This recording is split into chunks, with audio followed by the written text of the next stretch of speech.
These are the Wooga engine crash bars. So in today's video I'm sharing with you the installation process on my Honda Rebel 250-300 and also my first impressions.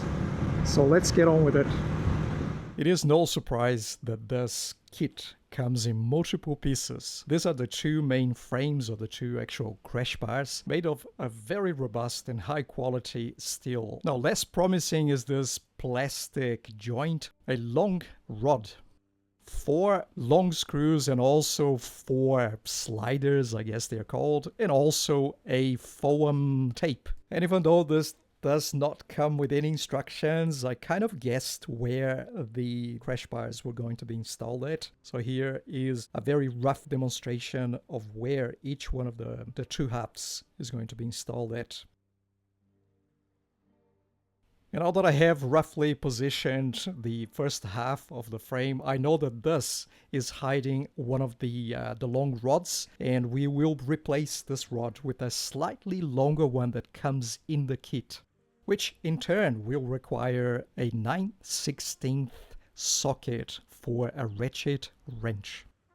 And funny enough, just like any other rod or screw that I tried to undo on this Honda Rebel, they really feel like they are glued, melted into the bike. So go easy on this and eventually you will get this out, but make sure you use a ratchet wrench. Okay, now this rod, which also holds part of the engine, is secured with a big bolt, so I highly recommend you use the ratchet one side and also use another tool to hold that bolt while you very slowly undo this. Now my biggest fear was that the engine was gonna fall off, but it is also secured with multiple other rods, I guess, along the way, so there is no way the engine is gonna drop once you remove the original rod. And again, with everything else that I have experienced with the Honda Rebel, everything is just so bloody tight, so go really easy when you're taking this out. And here now are the two rods. The galvanized one that comes in the kit is slightly longer. Now next is the foam tape, which I believe is only used to avoid any damage to the actual motorbike frame. So I just roughly measured where the crash bars were going to be installed onto the frame, and I placed that foam tape there. This is just on the top part. The bottom part is going to be secured with that big rod, so it's just the top part that needs the tape. And now that the tape is placed on both sides of the motorbike frame, we can finally start actually installing the crash bars. It doesn't necessarily need to be in this specific order, but the way I've done it is I got one half and I secured it onto the bike using that long galvanized rod. And I'll just go into the other side of the bike.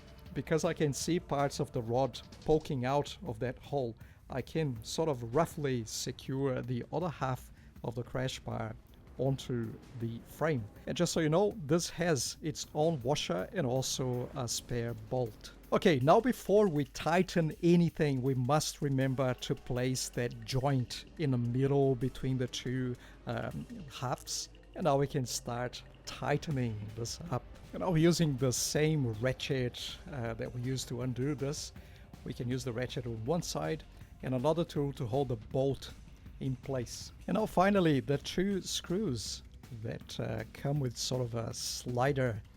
So you just put them in and tighten them up, which by the way will require Allen keys, which are not provided with the kit. Now, one of my biggest fears about the crash bars was that they would end up touching the ground somehow. I don't know where I got this idea from, but I can tell you right now, guys, there is absolutely no problem. So if you look at the position of my feet, they're slightly lower than the actual crash bars. So there's definitely no way they would end up touching a, a curb or something like that, which was my only actual fear about the crash bars. But anyway, guys, I really hope this video was helpful to you somehow. Please let me know if you enjoyed it and if you want to see more videos like this in the channel. as opposed to just motovlogs. So thank you so much for watching, and I'll see you next time. My name is Rick and I'm in New Zealand. Bye for now.